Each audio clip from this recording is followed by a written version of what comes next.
شروع اللہ کا نام لے کر جو بڑا مہربان نہایت رحم والا ہے۔ سورج کی قسم اور اس کی دھوپ کی،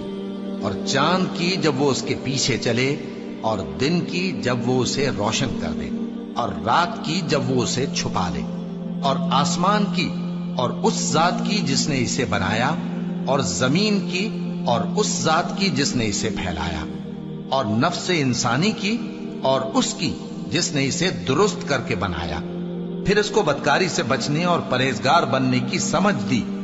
کہ جس نے اپنے نفس کو پاک رکھا وہ مراد کو پہنچا، اور جس نے اسے خاک میں ملایا وہ نامراد رہا۔ قوم سمود نے اپنی سرکشی کے سبب پیغمبر کو جھٹلایا۔ جب ان میں سے ایک نہایت بدبخت اٹھا تو اللہ کے پیغمبر صالح نے ان سے کہا کہ اللہ کی اونٹنی اور اس کے پانی پینے کی باری سے خبردار رہو، مگر انہوں نے پیغمبر کو جھٹلایا۔ پھر اونٹنی کو مار ڈالا تو ان کے رب نے ان کے گناہ کے سبب ان کو نیست و نابود کر دیا، پھر سب کو برابر کر دیا، اور اللہ کو ان کے بدلہ لینے کا کچھ بھی ڈر نہیں۔